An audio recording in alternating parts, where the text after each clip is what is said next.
Olá, tudo bem? Meu nome é Rayana Perte de Cardoso e é um prazer estar aqui com vocês neste programa Advocacia para Todos, disponível no canal 14 da NET e em todas as plataformas digitais. Hoje eu tenho o prazer de entrevistar a doutora Rafaela Stefânia Okamura, atualmente técnica de seguro social desde o ano de 2013 e exerceu o cargo de corregedora regional do INSS no estado de São Paulo de 2019 a 2022. Formada em Direito pela Universidade Federal do Rio Grande, a FURG, advogada especialista em Direito Tributário pela Universidade Estácio de Sá e mestre em Administração Pública pela FGV. Doutora Rafaela, é um prazer te receber aqui. Agradeço imensamente por ter aceitado o nosso convite. Boa tarde, doutora Rayana. Na verdade, o prazer é meu. Estou muito feliz de estar aqui, podendo compartilhar esse momento com vocês. A gente que agradece por poder passar todo o conhecimento que a senhora tem. Doutora, hoje então a gente lhe trouxe aqui para falar de um assunto muito afeto à sua profissão, né? E que com certeza é do interesse de todos os nossos espectadores, né? Que é o processo administrativo disciplinar. E vamos lá, vamos direto ao ponto. Doutora, explica para a gente o que que é o processo administrativo disciplinar, conhecido PAD, né? Como ele funciona no contexto do Serviço Público Federal? Bom, o processo administrativo disciplinar, na verdade, ele é um instrumento, né, um procedimento utilizado pela administração pública. A gente está falando aqui no nível federal, mas por toda a administração pública, para apurar práticas de infrações disciplinares praticadas por servidores em razão do cargo ou em função dele, né? Uhum. Basicamente, o processo disciplinar é isso. Sempre procurar infrações ou condutas que não sejam de acordo com a ética do serviço público, né? Resumindo, nesse sentido, correto? Correto. Quando a gente fala em processo administrativo disciplinar no âmbito da administração pública federal, a gente basicamente fala dos deveres e proibições que estão esculpidos na Lei 8.112 de 1990. Uhum, uhum. E dentro do PAD, a gente vai falar vai usar o termo PAD, mas sabendo que é processo administrativo disciplinar, né? Qual que é o objetivo de um PAD dentro de um órgão? Bom, o processo administrativo disciplinar, ele tem como objetivo restabelecer a ordem, né, a normalidade no ambiente público, na administração pública. Quando você tem uma irregularidade praticada por um servidor, Uhum. ele vai responder esse processo administrativo disciplinar, sendo garantido a ele a ampla defesa, o contraditório, e para que se restabeleça a normalidade dentro da repartição pública, dentro do serviço público, né? Então, na verdade, o objetivo principal do PAD é esse, é restabelecer a normalidade, sempre visando a aplicação dos princípios aplicáveis à administração pública. Legalidade, isonomia, igualdade, ética no serviço público. Seria mais ou menos nesse sentido, né, Per- doutora? Perfeito. É resguardar o bom funcionamento da administração pública, garantindo que os princípios, né, que regem a administração pública sejam observados, né? Uhum, uhum, entendo. Doutora Rayana, uma coisa importante da gente falar, porque a gente, quando fala em PAD, a gente está falando de um dos procedimentos, né, do direito administrativo disciplinar. Mas, Uhum. por exemplo, existe também a sindicância administrativa, que é um procedimento mais simples para apurar irregularidades com menor potencial ofensivo. Então, a gente fala em termos de sindicância acusatória e processo administrativo disciplinar. Uhum. Lembrando que atualmente também existe um outro instrumento chamado TAC, ou Termo de Ajustamento de Conduta, também aplicado para essas infrações de menor potencial ofensivo. Então, na verdade, o TAC e a sindicância, elas seriam justamente para aquelas condutas praticadas por servidores públicos que não são consideradas tão graves, né? Nesse sentido, doutora, é isso? Perfeito. A sindicância e o TAC, elas praticamente são aplicados em casos de irregularidades que são equivalentes, né? Uhum. O TAC ele só pode ser aplicado para irregularidades que prevêem uma punição de advertência ou suspensão de até 30 dias, assim como no caso da sindicância. Uhum. Porém, o TAC ele tem algumas exigências, né? O servidor não pode ter pactuado, ter assinado um TAC nos últimos 2 anos. Ah, Se houver prejuízo à administração pública, ele tem que se obrigar a ressarcir os cofres públicos, né? Enquanto que Uhum. na sindicância a gente não tem essas exigências, ela é instaurada para apurar e chegar à responsabilidade do servidor. Então, pode ocorrer, por exemplo, de um servidor responder duas sindicâncias em 2 anos e ser condenado nessa sindicância, sofrer uma penalidade. O TAC, ele não pode Sim, fazer dois TACs em 2 anos, e correto? Seria nesse sentido, correto. É entende? nesse sentido mesmo, né? O Então, TAC, ele funciona. pode, Desculpe. não, pode prosseguir, doutora, com certeza, perdão. Pode O, prosseguir. o, o TAC, ele funciona muito bem, porque é um instrumento que eu particularmente gosto muito, porque em termos de ser um procedimento educativo, ele é muito mais produtivo do que às vezes, muitas vezes, né, aplicar uma advertência, uma suspensão. Então, ali no TAC, o servidor pactua que ele não vai reincidir naquela conduta faltosa, né? Além Sim. de ter que fazer cursos de deveres e proibições, entre outros.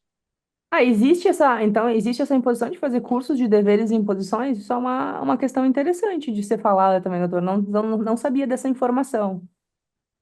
Existe uma das pactuações, né, que a gente tem no TAC é exatamente essa, é que o servidor se propõe a fazer cursos dessa natureza.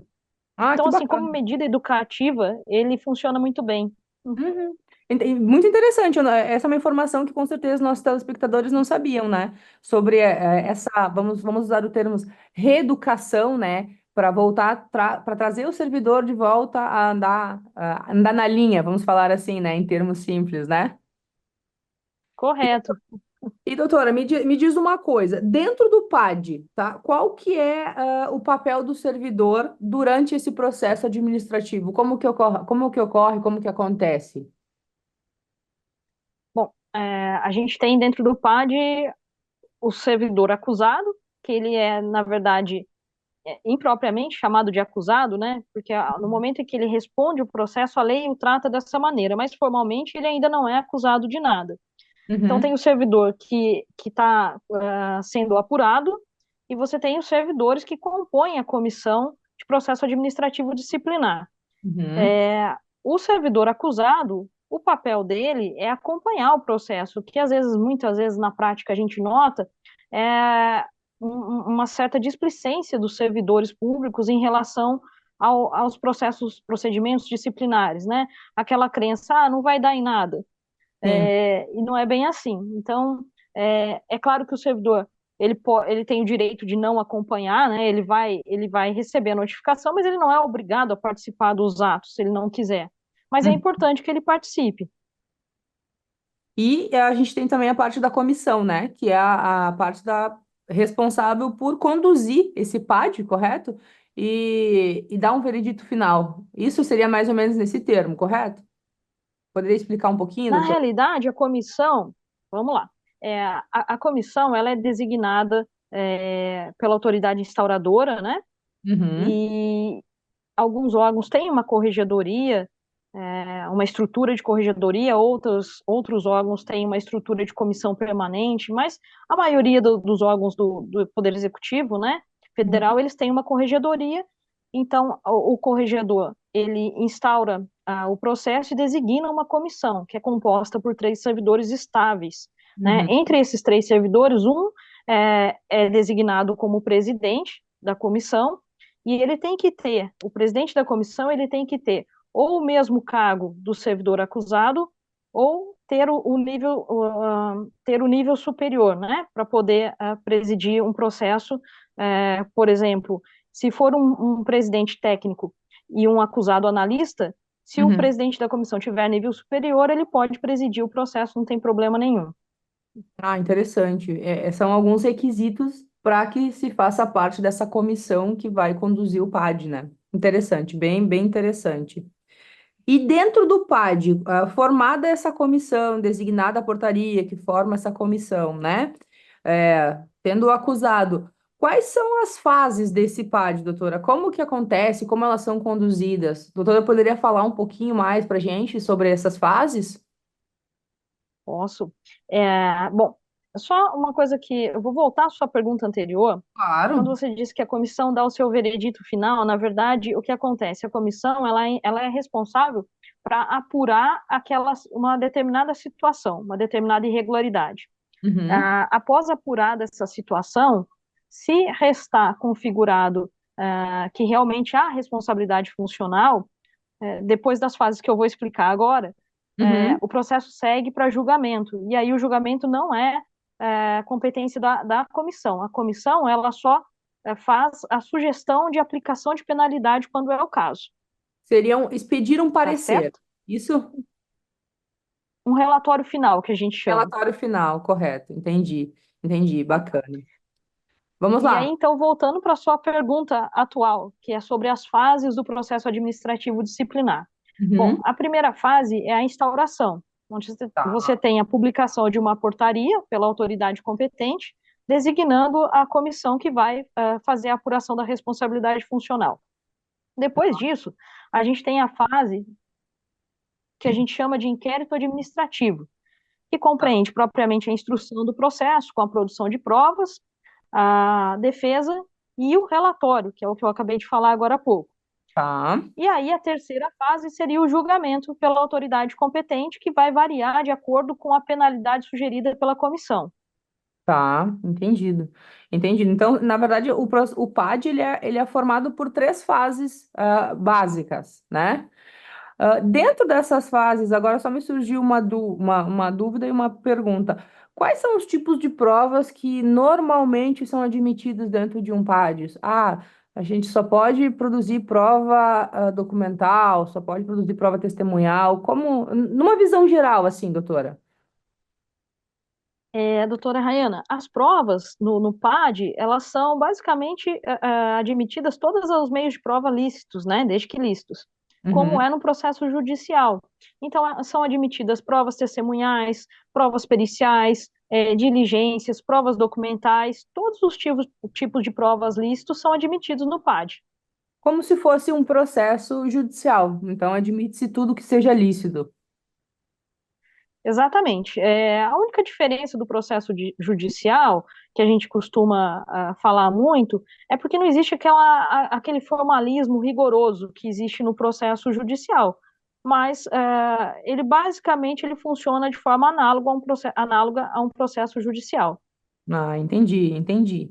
E dentro desse PAD, doutora, como são feitas as comunicações para o indiciado, né, para o servidor que está sendo investigado? Eu pergunto no sentido assim, como é feita a primeira comunicação e como são feitas as segundas? Porque a gente sabe que o servidor pode ou não querer constituir um advogado para acompanhar esse PAD, né? Então, como é que é feita essas comunicações?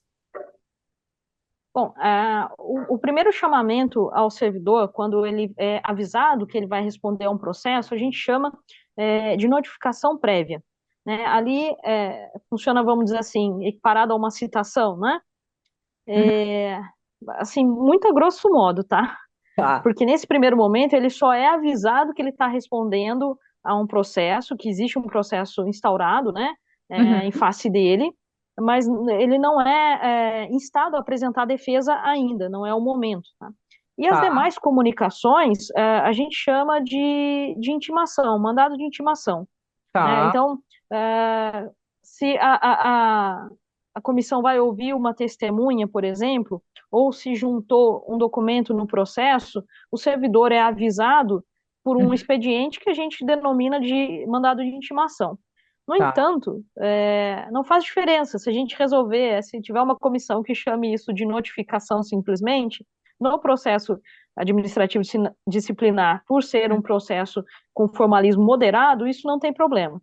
Entendi, entendi. Então, normalmente, só uma dúvida que me restou aqui, doutora.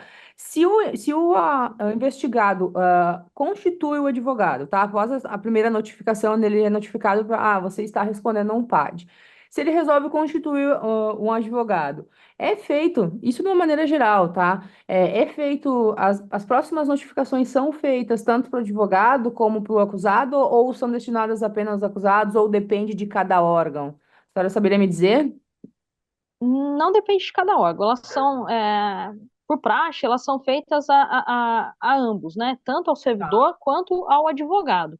Uhum, uhum, entendi. Destinada antes, até mesmo para garantir que seja observado o contraditório e ampla defesa, né?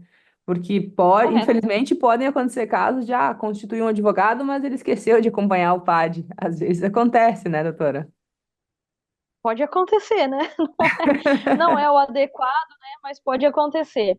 Às vezes. O que é importante falar, doutora Rayana, é que, embora o STF tenha definido, né, que não há nenhuma nulidade caso não haja uma defesa técnica apresentada por um advogado no PAD, né, que é o caso da súmula vinculante número 5, dependendo da gravidade da situação, é importante contar com o acompanhamento de um profissional, né, Justamente essa da era, área. era a minha próxima pergunta, acredito que adentre bem nesse mérito, que é qual que é a importância da gente garantir o contraditório e a ampla defesa dentro de um PAD, doutora?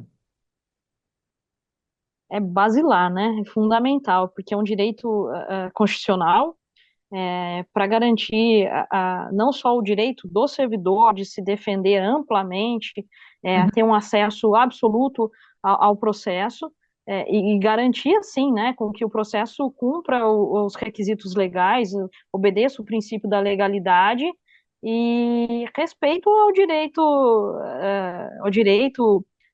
constitucional, né, aos direitos do acusado, né? Até mesmo para evitar que, às vezes, o servidor seja condenado por uma coisa que talvez não tenha feito, porque, infelizmente, pode acontecer, né, doutora? Ou talvez leve uma punição extremamente exacerbada se for levado em consideração o ato que o servidor possa ter cometido, né? Sim, com certeza, né? Eu acho que é preciso sempre lembrar que a gente vive no Estado democrático de direito, né? Então, garantir a ampla defesa e o contraditório ao servidor, isso é algo assim imprescindível, Uhum. né? Doutora, eu quero falar um pouquinho mais sobre as provas no PAD, que é um tema que eu pessoalmente gosto bastante. No âmbito federal, doutora, como que são coletadas as provas e as evidências dentro de um PAD? Isso depende muito do órgão que a gente está falando, né? Tá, Normalmente, assim, a minha prática, ela envolve muita oitiva de testemunhas tá. e provas documentais, né?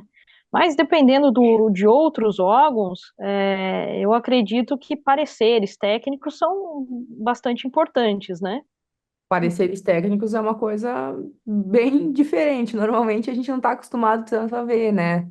Falo pela questão assim do que a gente acompanha, né? Mas penso que parecer técnico é bacana de se ter, porque é sob pesar a questão do que foi feito com o que deve ser penalizado, né? Por exemplo, se a gente pensar em órgãos como o IBAMA, por exemplo, né? Uhum. Eu acredito que pareceres técnicos sejam bastante importantes nessa área, né? Entre tantas outras áreas, né? Se falar em termos de Ministério da Saúde, né? Sim, sim, sim, entendo, concordo. Doutora, mais uma pergunta. Acho que essa é uma das dúvidas que com certeza nossos telespectadores têm, que é como ele pode impactar na vida funcional do servidor até que seja desde lá a instalação, notificação, até que saia um julgamento. Como que o PAD impacta na vida do servidor? Essa é uma pergunta interessante, né? Porque, assim, na prática, a gente nota que existe um impacto na Hum. vida do servidor. É como qualquer cidadão, né? Nós estamos sujeitos a responder um processo. Quando a gente responde um processo, as pessoas costumam apontar o dedo e dizer: você é ré, você é réu, né? E você Uhum, responde, fica com essa mácula, com essa mancha, né? uhum. É, mas na prática, um servidor, quando ele responde a um processo, não tem nenhuma implicação para a progressão funcional, para nomeação, inclusive, de cargos. É claro que vai depender da autoridade que vai nomear, do cargo que está se pretendendo, da gravidade da irregularidade apurada, né? Então, assim, enquanto o servidor está respondendo ao processo, até porque existe o dever de obediência ao princípio da inocência, né? Sim. Não há uma implicação formal, né, com relação a isso. Agora, depois que o servidor foi penalizado, aí existe algumas implicações, sim, que vai depender de cada órgão, né? Sim, cada órgão aí estabelece o que que a penalidade aplicada vai influenciar na vida do servidor, podendo inclusive influenciar, talvez, isso é uma pergunta, tá? Podendo inclusive influenciar na progressão de carreira, doutora? Dependendo do órgão, sim.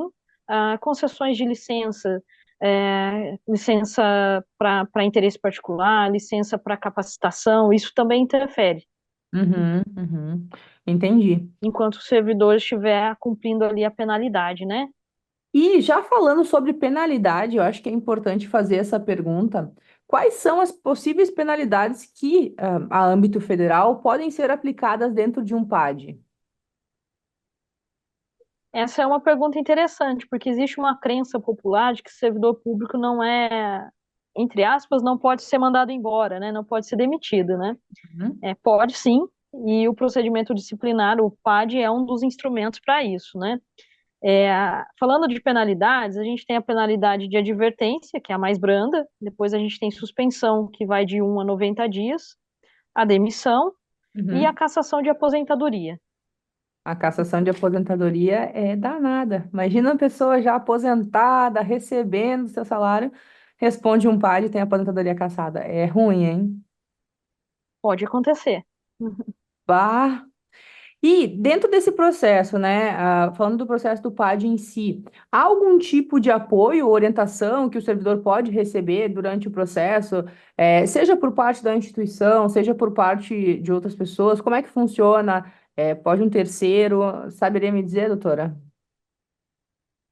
É, a, a instituição em si, ela não orienta o servidor, né? O que acontece é que a comissão, isso é importante deixar claro, ela não funciona como, é, ela não é uma comissão inquisitorial, né? A função dela não é acusar e provar a irregularidade. A função da comissão é apurar e chegar na verdade. E se a verdade for que o servidor não tem responsabilidade, né? É importante dizer também que o processo é arquivado, pode ser arquivado, né? Agora, a comissão em si, ela não funciona como um órgão consultivo do servidor. Por isso que é importante, muitas vezes, o servidor buscar orientação técnica. Uhum, uhum, entendi.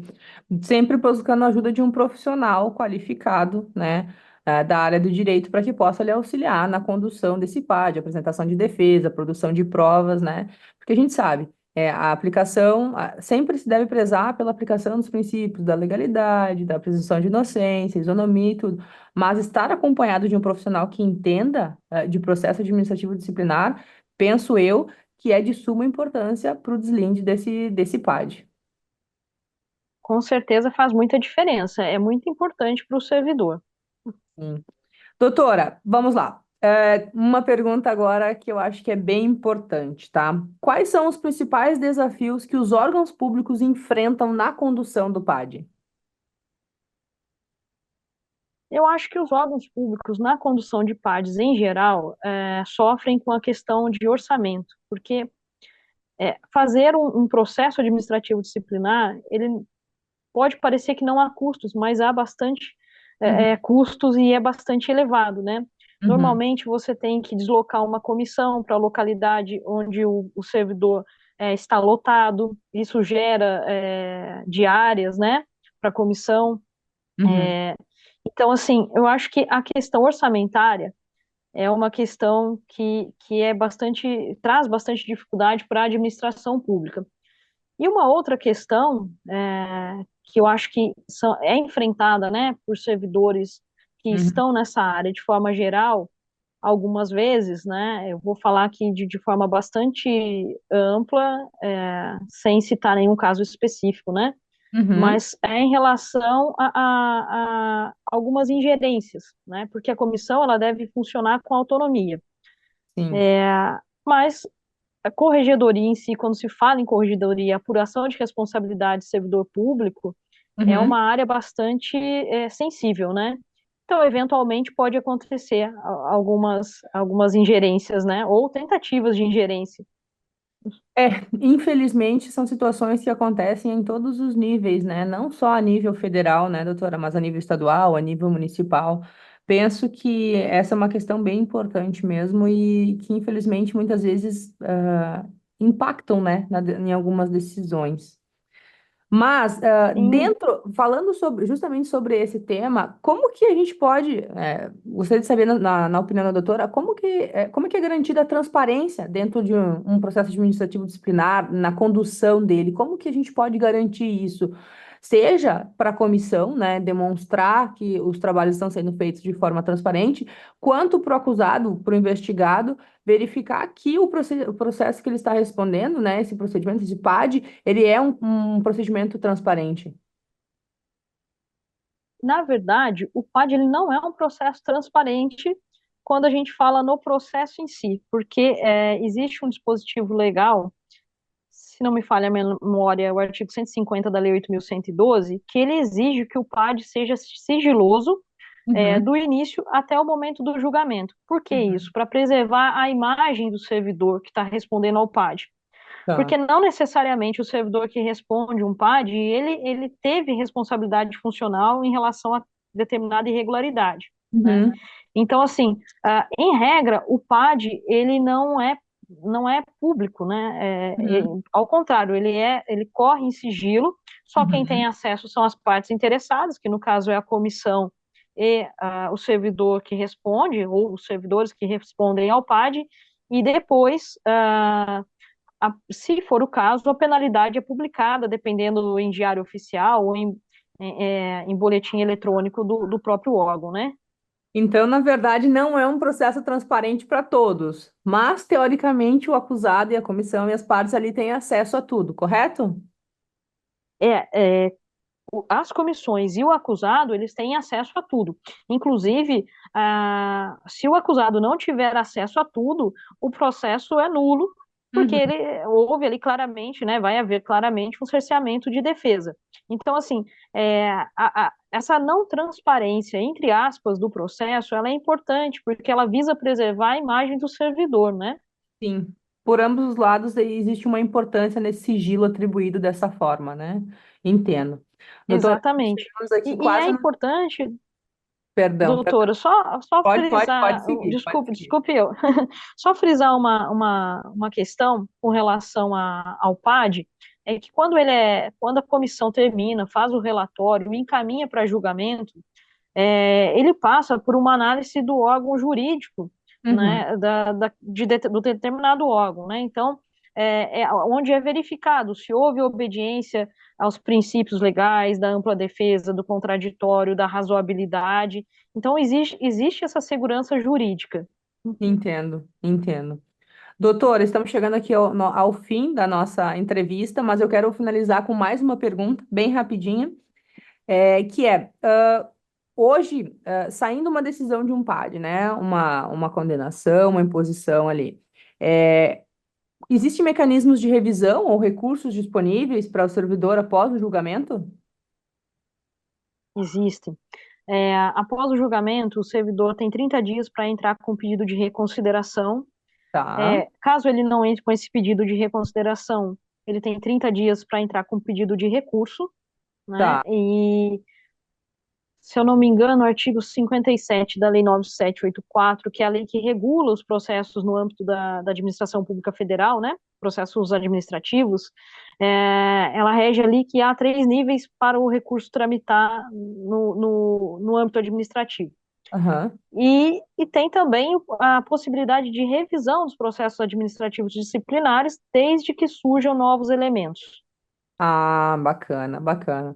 Essa é uma informação muito relevante que tenho certeza que agregou muito para os nossos telespectadores.